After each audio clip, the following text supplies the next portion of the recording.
Welcome to another deep dive, this time into a period that's often, I think, really misunderstood, and that's Mongol rule in Iran. You're looking to go, I think, a bit deeper than the barbarian hordes kind of thing, right, to get a more complete picture. And I think we've got some really great source material for that today. This chapter from an academic book really digs into some of the complexities and challenges, some of those oversimplified ideas. Yeah, it's really fascinating how this source, I think, kind of reframes our understanding of this period. Because so often we get stuck in this idea of, Mongols as purely, destructive, but this chapter really reveals a much more complex story. Yeah, get ready for some assumptions to be challenged. Why don't we start with that, their kind of classic image that most people have of the Mongols, brutal conquerors. Our source actually uses some really vivid descriptions to drive home just how much terror they inspired. Like they describe their arrival as the end of times. I mean, can you imagine the fear? When a town received the Mongol message, submit. And if ye do otherwise, what know we? God knoweth. I mean, that's chilling. They even referred to themselves as the punishment of God. They deliberately cultivated this image of, pure terror. Yeah, they knew how to use psychological warfare, that's for sure. But the source kind of suggests that this initial brutality wasn't just mindless, destruction. It was actually part of a calculated strategy. Right. And what's really interesting is how that strategy evolved. So the Mongols under Genghis Khan, right? They transitioned from just plunder to, long-term rule. And that meant incorporating conquered people, respecting settled populations. The source calls them the Sown, which I think is a nice term. And this was all about ensuring the empire's prosperity, not just its expansion. Yeah, it really shows, I think, how strategic Genghis Khan was. It's almost like a business model, right? Moving from short-term gains to sustainable growth. And there's this anecdote where Genghis Khan actually grants safe passage to a Sufi master, Najam al-Din Kubra, right in the middle of a siege. Right. I mean, this act of respecting a religious leader in the midst of all this chaos, it really speaks volumes, I think, about Genghis Khan's understanding of power. He recognized the influence of these kinds of figures like Najam al-Din Kubra and the importance of, winning them over. It's almost ironic, isn't it? Because some Sufi sects actually believe that Najam al-Din Kubra predicted and maybe even unleashed the Mongols on the Khurramshahr. History is so full of these weird twists. Oh, it certainly is. And it shows how the same event can be interpreted in completely different ways depending on, your perspective, your beliefs. And after Genghis Khan, the Mongol Empire takes on a new form under his successors. Yeah. You have Hulagu in Iran, Kublai in China. They become focused on establishing a stable rule. The source highlights this, really stark contrast between that initial violence and then this later period of relative peace and prosperity. So the barbarians were actually laying the groundwork for a more stable society. But wait, I mean, the Mongol Empire, it wasn't like a monolithic entity, was it? The source mentions some pretty serious internal conflicts. Absolutely. You've got the war between Burq Khan of the Golden Horde and Hulagu Khan of the Ilkhanate in Iran. Right. And this wasn't just some family squabble. It represented these two very different visions for what Mongol rule should look like. Some wanted to cling to those nomadic traditions, while others, like Hulagu, really embraced the cultures that they conquered. That's a really crucial point, I think, to understanding the long-term impact of Mongol rule, this internal clash. Okay, so now here's where things get really mind-blowing. Hulagu arrives in Iran, and instead of being met with fierce resistance, he's actually welcomed by many as what a bringer of order. I mean, think about it. Iran was in turmoil before the Mongols. They were seen by some as a force for stability, a solution to the chaos. Yeah, exactly. Yeah. This source describes how a delegation from Qazvin actually sought out a Mongol prince to rule them. They were so disillusioned with their current leadership that they saw the Mongols and their reputation for this harsh but fair justice as a better option. Right. The Kotaki of Qazvin even compared this, yearning for stability to a bridge of justice. They wanted a system where the law was applied consistently, even if it came from this seemingly barbarian source. So they were making this trade-off, some freedom for security. That's a fascinating dilemma, isn't it?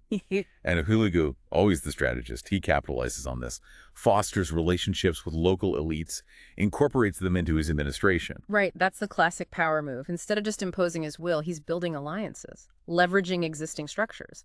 Very smart. The source even mentions that figures like Nasir al-Din Tusi, the renowned scholar, and the Ismaili governor of Kistan, they were pardoned, given important roles. Imagine being on the losing side, and then suddenly you're in a position of power within this new regime. Yeah, it really speaks to a level of pragmatism that we don't typically associate with, conquering empires. It wasn't just about brute force. It was about consolidating power through these strategic alliances and integrating local expertise. And this really sets the stage for what many historians call the Persian Renaissance under the Ilkhans. Okay, wait a minute. A golden age of arts and culture under Mongol rule. That is definitely not the image we usually get. Tell me more about this flourishing of creativity. Well, picture this. Centers of learning like the observatory at Moraga, drawing scholars from all over the world. The Mongols become patrons of the arts and sciences, commissioning incredible works like the Jami al-Tawarik. Okay, so from barbarian horde to sophisticated patrons of the arts, that's quite a shift. Our source also highlights the role of Sufism during this period. It acted as a kind of bridge between Mongol and Persian cultures, right? Yeah. Sufism, with its emphasis on, spiritual experience and personal connection, it provided this common ground for people from all these different backgrounds. Think of the Sufi poet Ala al-Dawla al-Sinani, who gave up this really promising career at court for a life of mysticism. I mean, it shows how deeply this cultural exchange impacted even the Mongol elite. So we're seeing this integration happening on multiple levels here, from the highest, echelons of power down to these individual spiritual journeys. Yeah. The lines between conqueror and conquerors starting to blur a little Oh, bit. definitely. And that's what makes this period, I think, so fascinating. It challenges our preconceived notions about, the Mongols and the impact that they had on the societies they ruled. Yeah, it's like they accidentally created a melting pot of cultures. Yeah. Which leads us to another pivotal figure, Ghazan Khan. He's the one who formally converted to Islam and tried to implement those sweeping reforms, right? Exactly.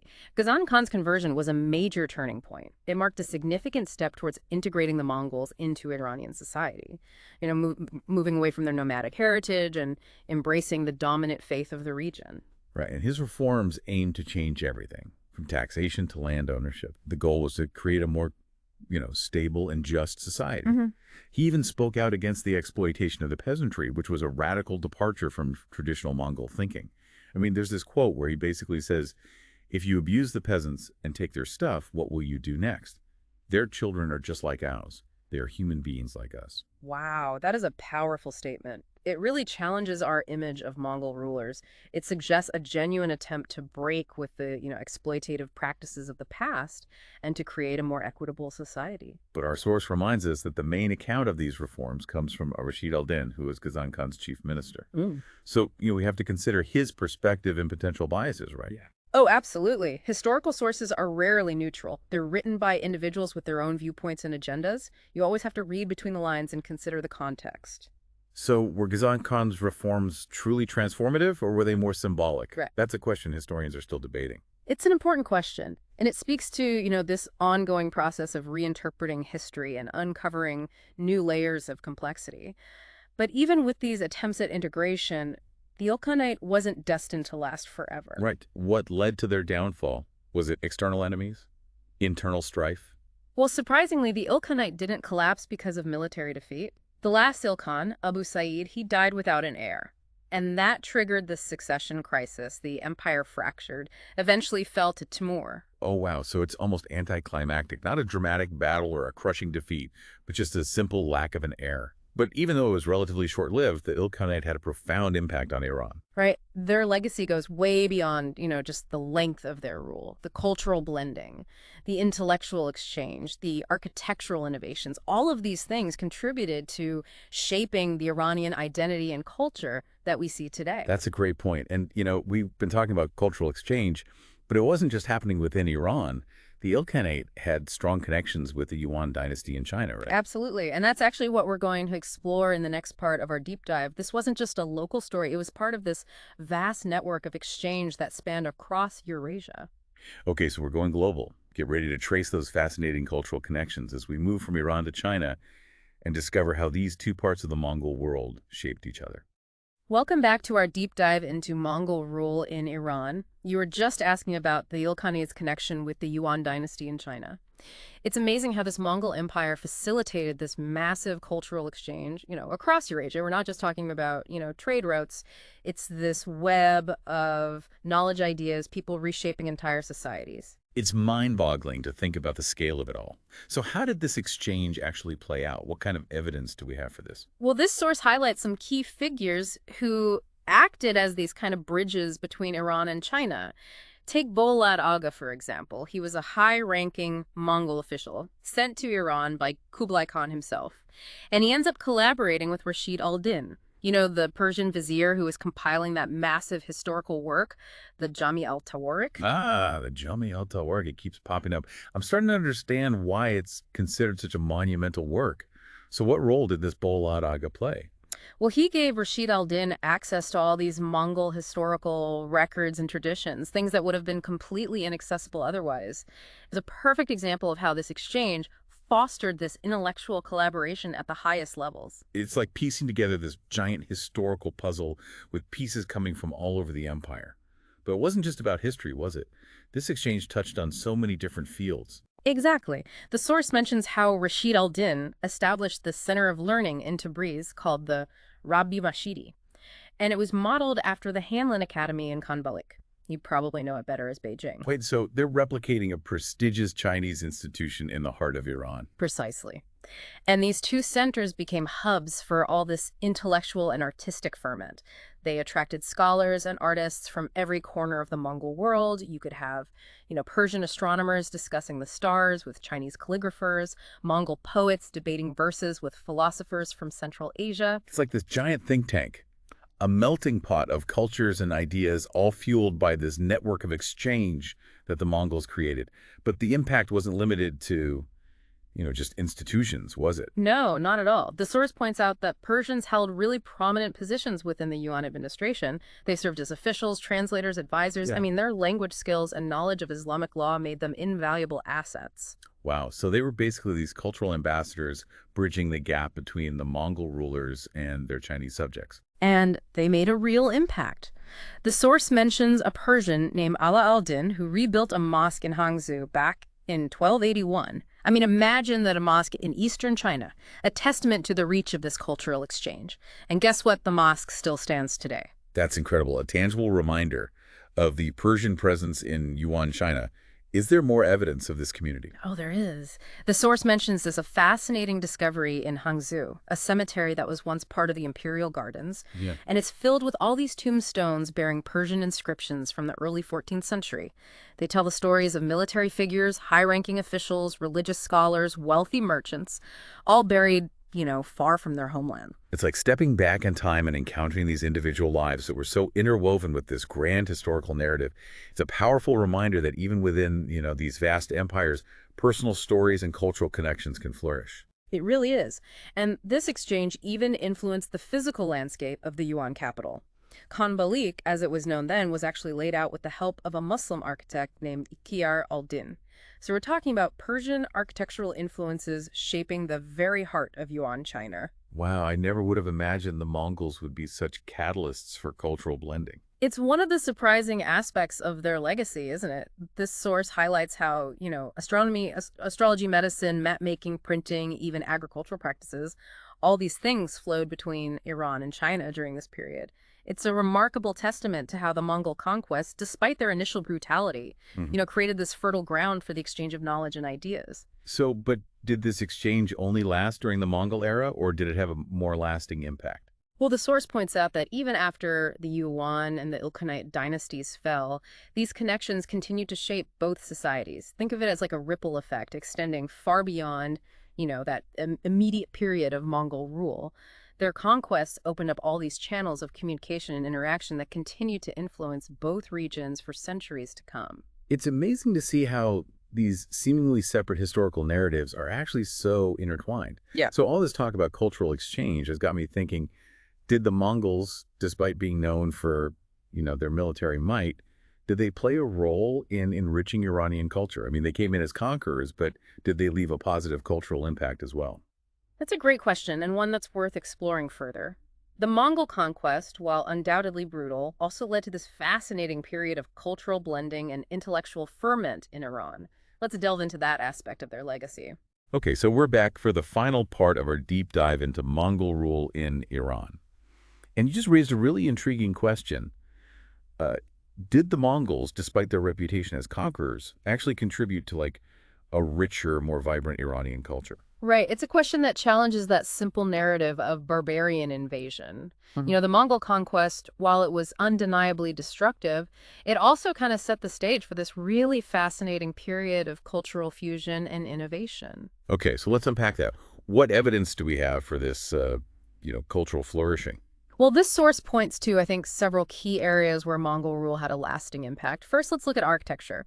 The Mongols, despite their, nomadic origins, they were really quick to adopt and adapt the architectural styles of the societies they conquered. So instead of just destroying existing structures, they actually incorporated them into their own building projects. Right. Exactly, and they weren't afraid to experiment, blending elements from different traditions to create something entirely new. Take the Ilkhanate capital, Sultania, for example. It was like this Mhm. masterpiece of architectural innovation. It combined Persian, Islamic, even Chinese influences. Wow, imagine that. A city that reflects all these diverse cultural currents flowing through the Mongol Empire. And it wasn't just, grand structures like palaces and mosques. The Mongols also invested in infrastructure, building roads, bridges, caravanserais, all these things that facilitated trade and communication across their vast territories. And these networks in turn fueled, cultural exchange and artistic innovation. It's like they created the physical and logistical framework for a cultural renaissance. And that renaissance is really evident in the art and literature of the period. Persian painting, for example, flourished under the patronage of the Ilkhanate court. Artists incorporated Mongol motifs and techniques, creating this unique kind of hybrid style. So we're not just talking about preserving existing traditions. We're seeing the emergence of something totally new. Exactly, and that creative energy wasn't limited to the visual arts. Literature thrived as well. Persian poets and writers found new ways to express themselves within, the context of Mongol rule. The source mentions that historical writing in particular got like a real boost during this period. Why was that? Well, the Mongols, they were fascinated by their own history. And they were eager to, document their conquests and achievements. So they patronized scholars like Rashid al-Din, who we've talked about, to compile these vast historical chronicles. Right, these chronicles weren't just, dry accounts of battles and treaties, right? Not at all. They incorporated elements of mythology, folklore, even poetry, creating this rich tapestry of historical narrative. And these works, in turn influenced later generations of historians and writers. They shaped the way Persians viewed their own past. So the Mongols, despite their reputation as destroyers, they actually played a role in preserving and even enriching Iranian cultural memory. It's one of the many paradoxes of their legacy. And this cultural flourishing wasn't limited to just the elite. The Mongols, with their kind of pragmatic approach to governance, they often adopted local customs and traditions. So they weren't just like imposing their culture on the conquered populations. No, they were surprisingly adaptable. They Mhm. understood that to rule effectively, they needed to work with existing power structures and respect local beliefs. And this led to this, degree of cultural blending that extended beyond the court and into everyday life.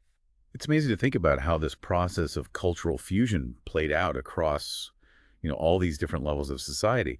But did this blending lead to the suppression of Persian identity? I mean, wouldn't there have been a sense of, resentment or resistance to this foreign influence? Of course, there were tensions and conflicts. I mean, the Mongol conquest was a traumatic experience, and many Persians undoubtedly resented foreign rule. But the source argues that over time, this new sense of shared identity emerged, one that blended Persian and Mongol elements. So instead of erasing Persian culture, the Mongols actually contributed to its evolution. In many ways, they did. They introduced new ideas, technologies, artistic styles that enriched the existing cultural landscape. And through their patronage of, scholars and artists, they fostered this period of creativity that had a lasting impact on Iranian society. It's a reminder that history is rarely a simple story of good versus evil, conqueror versus conquered. It's this complex tapestry woven from countless threads, and the Mongol conquest of Iran is a perfect example of that complexity. Well said. It's a story of destruction and creation, conflict and adaptation, loss and renewal. And it's a story that I think continues to resonate today. It challenges us to rethink our assumptions about the past, to appreciate the, enduring power of cultural exchange. This deep dive has certainly given me a new perspective on Mongol rule in Iran. We started with this image of, brutal conquerors, but we've uncovered a much more nuanced and fascinating story. It's a testament to the importance of, digging deeper, challenging conventional wisdom, seeking out the hidden connections that make history so compelling. And on that note, I want to thank you for joining us on this incredible journey. We hope you've enjoyed this deep dive and come away with a, richer understanding of this pivotal period in Iranian history.